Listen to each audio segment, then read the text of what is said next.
शाहनवाज कंवर साहब, आपसे मिलकर मैं बेहद मुतासिर हुआ। गुफ्तगू में ये बताया कि मैं लाइब्रेरी के लिए डॉक्यूमेंट्री बना रहा था तो कहा कि मेरी माँ ने इफ्तिताह किया। आपने फिर ऐलान किया कि मेरी माँ यहाँ मौजूद है। माँ से प्यार करना, अपनी माँ के अलावा दुनिया की तमाम माँओं से मैं प्यार करता हूँ। आपसे कहा कि इनका भी मैं एक इंटरव्यू लेना चाहता हूँ, अदब के हवाले से नहीं, तरबियत के हवाले से, क्योंकि तरबियत ने ही मुझे इस मुकाम तक पहुँचाया है, उसमें भी मेरी माँ का हिस्सा है। अब मेरे वालिद साहब का हिस्सा यह है कि उन्होंने बहुत ही मुश्किल से हम लोगों को आला तालीम मुकम्मल करने की गुंजाइश पैदा की। हम आपसे अम्मी पूछना ये चाहेंगे, पहले आप अपना नाम बता दीजिए ताकि सब जान जाए कि अम्मी का नाम क्या है। मेरा नाम है सबीहा खातून। सबीहा खातून जी जी। और ये बताइए कि आपकी कितनी औलाद है? 5। पांचों का नाम उस तरतीब से बता दीजिए। सबसे बड़ा, सबसे पहले वो शबाना कमर है, सेकंड में रिजवान कमर है, थर्ड में निखत कमर है और फोर्थ में ये है शहनवाज कमर, 5 में यास्मीन कमर। बहुत खूब।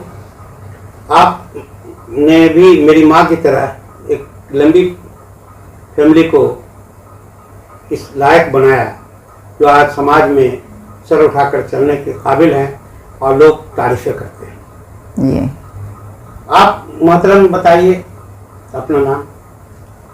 मोहम्मद कमरुद्दीन। मोहम्मद कमरुद्दीन।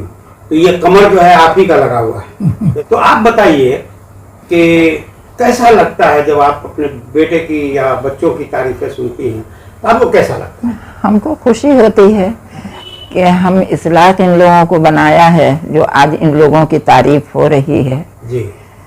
तो अभी इसमें मेहनत कुछ किया है, हम मेहनत इन लोगों से कराया कि मेहनत करो तब इसके आगे तुम लोगों को ये जज्बा मिलेगा और खुशी मिलेगी। ये सब कामों में इन लोगों को उलझाए रहते थे, पढ़ाई में लिखाई में, और अपना उसके अलावा जो अपने घर के काम हैं वो में भी उसमें भी हाथ बटा दिया करते थे लोग। पढ़ाई लिखाई के बाद पढ़ना लिखना पहले था, पहले पढ़ाई उसके बाद दूसरा काम। माने क्या करते थे, कैसे पैसा कमाया जो बाल बच्चे इस मुकाम तक पहुंचे? स्टोर में काम करता था जी। टेल्को में बताइए, टेल्को में बताइए। टेल्को। 1 मिनट। ये लोग कभी हमसे मार नहीं खाया, पढ़ाई लिखाई के मामले में भी नहीं और किसी और भी काम। आँख से ही डराते थे, डर जाता था। ये टाइम पढ़ाई का है, ये टाइम कुरान की तिलावत का है, ये टाइम खेलने का है, ये टाइम स्कूल जाने का है। तवज्जो जी। आपसे तो अपने लंबी गुफ्तगू की है जी, लेकिन हम चाहेंगे 1-2 बात अम्मी के बारे में, अब्बा के बारे में जरूर बोलें। सबसे पहले मेरी बात जो जहन में बात आ रही है वो ये कि मुझे अपने वालिदैन से विरासत में क्या चीज़ मिली। जी हाँ, बहुत अच्छी बात। विरासत आम तौर पर लोग ज़मीन जायदाद या दौलत को समझते हैं, मगर मुझे विरासत में अगर मैं कहूँ अपने वालिद के जानिब से पहले, तो उनके तरफ से मुझे दरिया दिली या ये कहिए कि दूसरों की मदद करने का जो जज्बा है वो उनकी जानिब से मिला। और वालिदा की तरफ से अगर कहें तो वो मोहब्बत और सब्र मिला। तो जब तक मैं नाबालिग या ये कहिए कि शऊर कम था, उस वक्त तो माँ बाप की तरबियत के तले रह रहा था।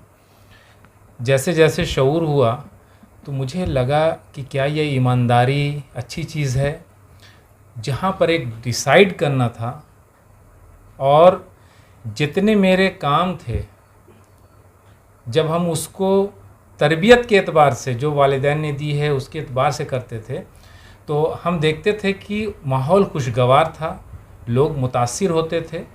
जैसे जैसे धीरे धीरे शऊर आते गया और कुरान की तालीमात भी हासिल होने लगी, तो जो तरबियत वालिदैन, खुसूसी तौर पर मैं अम्मी की बात करूँगा, वो सब चीज़ ज़िंदगी में अमल में लाते लाते मैं ये देखा कि माहौल बहुत खुशगवार बनने लगा, लोग मुतासिर भी हुए और लोग इज़्ज़त करने लगे इस वजह से कि इस शख्स से अगर मैं बात करूं तो सही मशवरा देंगे, ईमानदारी से काम करेंगे।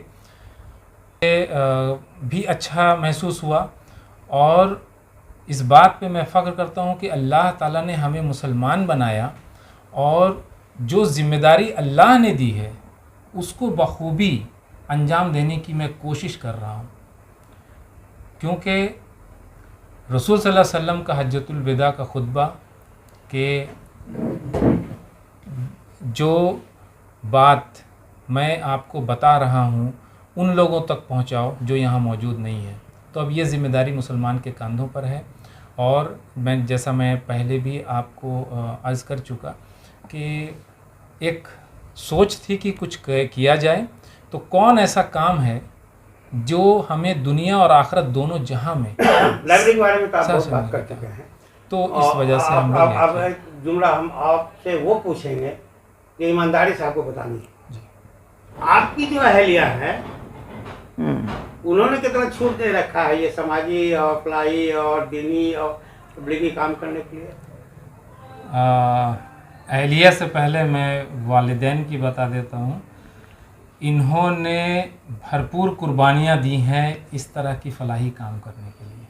ये तो हम देख रहे हैं। अब आइए अहलिया पर। अब रह गई बात अहलिया की, तो अहलिया तो पहले वाकिफ़ नहीं थी कि हमारे जो काम है, क्योंकि नौकरी के बाद मैं भी मुलाजमत कर रहा हूँ। किस चीज़ में? टाटा कमिंस कंपनी है जमशेदपुर में जो इंजन बनाती है हेवी व्हीकल्स की जी। तो उसी कंपनी में मुलाजमत कर रहा हूँ। मुलाजमत के बाद अक्सर लोग सैर व तफरी करते हैं और अपने अहल अयाल के साथ रहते हैं, वक्त बिताते हैं, मगर मेरी अहलिया ने देखा कि मैं अक्सर ABC शिफ्ट जो नाइट शिफ्ट कहलाती है वो भी करके मैं फलाही काम में लगा रहता हूँ और नींद भी पूरी नहीं कर पाता जो उसको दिखता था। तो बड़ी हैरत करती थी कि ऐसा कैसे हो रहा है। तो उसने थोड़ी सी लगाम लगाने की कोशिश की, कम से कम आप आराम ज़रूर कर लें आपके हक में, ताकि आप जो काम कर रहे हैं वो कर सकें। अल्हम्दुलिल्लाह अल्लाह ने 2 औलाद नवाजी हैं, 2 बेटियां हैं अल्हम्दुलिल्लाह। खाने पर भी ध्यान देने लगी कि आप शायद छूट रहे हैं क्या, हालांकि ये चीज़ें माँ बाप भी देखती थी, माँ भी देखती थी। हाँ, ये था उस वक्त कि चूँकि मातहत में हमारी अहलियाँ हैं, हमारे बच्चे हैं, तो इसलिए थोड़ी हमारी तवज्जो दिलाने के लिए कि आप इस पर भी नज़र रखें, क्योंकि कभी हॉस्पिटल जाना पड़ जाए या फिर बच्चों के स्कूल जाना पड़ जाए तो ये भी ध्यान दें। मगर इसके साथ साथ हम जब भी काम के लिए निकलते हैं तो मेरे खाने का इंतज़ाम कर देना, और तो और जब हमारे यहाँ कुछ प्रोग्राम होते हैं तो खुसूसी तौर पर खुद भी शामिल हो जाती हैं, और नहीं तो उसके लिए जो इंतज़ामात होते हैं वो वक़्त कर देती हैं। चलिए, बहुत मैं उनको भी सलाम पेश करता हूँ। अच्छी बीवी का मिलना भी अल्लाह की नेमत, अल्लाह का शुक्र, अल्लाह का शुक्र है। अगर औलाद नालायक हो तो वो दुख सबसे बड़ा दुख होता है जी। साले औलाद का सुख सबसे बड़ा सुख होता है जी। तो ये हमने एक नए अंदाज में बातचीत की है। ये गैर अदबी बातचीत है जी। लेकिन बहुत कामयाब बातचीत है। एक माँ के जज्बात भी बाहर आए, एक बाप के भी जज्बात बाहर आए, और एक शौहर और एक बीवी के जज्बात तो नहीं आए, ऑफ द रिकॉर्ड हो गया, लेकिन शौहर ने जो बातें कही उससे एक शबीह तो बनती है नेक खातून की। तो मैं इस वीडियो को यहीं ख़त्म करता हूँ।